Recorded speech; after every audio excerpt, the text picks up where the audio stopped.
അവസരങ്ങൾ തുലച്ചു കളയുന്ന കാര്യത്തിൽ മത്സരിച്ചെങ്കിലും ആൽബിസ്റ്റലിസ്റ്റുകൾക്ക് കോപ്പ അമേരിക്ക ടൂർണമെന്റിലെ തുടർച്ചയായിട്ടുള്ള രണ്ടാമത്തെ മത്സരത്തിലും വിജയം നേടാൻ കഴിഞ്ഞു. ഇന്ന് ചിലിയെ നേരിട്ട അർജന്റീന എതിരില്ലാത്ത ഒരു ഗോളിനാണ് വിജയം പിടിച്ചെടുത്തത്. ഒരുപാട് അവസരങ്ങൾ കിട്ടിയെങ്കിലും നിരവധി തവണ ബോക്സിലേക്ക് നിറയൊഴിക്കാൻ ശ്രമിച്ചെങ്കിൽ പോലും ലക്ഷ്യം ഭേദിച്ച് ഗോൾ സ്വന്തമാക്കാൻ അർജന്റീനയ്ക്ക് കഴിഞ്ഞില്ല. ഒടുവിൽ 88ാമത്തെ മിനിറ്റിൽ സൂപ്പർ സബ്ബായിട്ട് വന്ന ലോറട്ടോ മാർട്ടിനസ് ആണ് അവർക്ക് വേണ്ടി വിജയ ഗോൾ നേടി അർജന്റീനയുടെ ക്വാർട്ടർ ഫൈനൽ പ്രവേശനം ഉറപ്പിച്ചത്. 20ഓളം ഷോട്ടുകളാണ് ഇന്ന് അർജന്റീന തൊടുത്തുവിട്ടത്.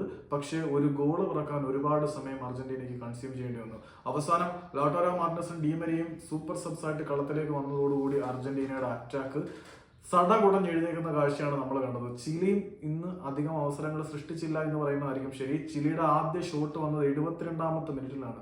അപ്പൊ തന്നെ ആലോചിച്ച് നോക്കണം എത്രമാത്രം ഡോമിനേഷൻ അർജന്റീന മത്സരത്തിൽ ഉടനീളം പുലർത്തിയെന്നത്. അതിനുശേഷം അവർ 3 ഷോട്ടുകൾ അർജന്റീനയുടെ പോസ്റ്റിലേക്ക് തൊടുത്തു വിട്ടു. പക്ഷേ എമിലിയാനോ മാർട്ടിനസിന്റെ സേവുകൾ അവിടെ അവരെ രക്ഷിച്ചു എന്ന് പറയുന്നതായിരിക്കും ശരി.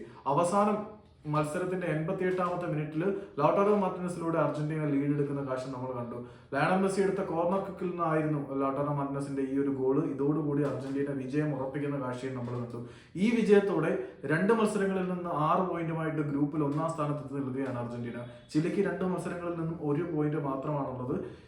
ആദ്യ മത്സരത്തിൽ അവർ പെറുവിനോടും ഗോൾ രഹിത സമനില വഴങ്ങുന്ന കാഴ്ചയാണ് കണ്ടത്. അപ്പം ചിലിക്ക് കഷ്ടകാലമാണെന്ന് പറയേണ്ടി വരും.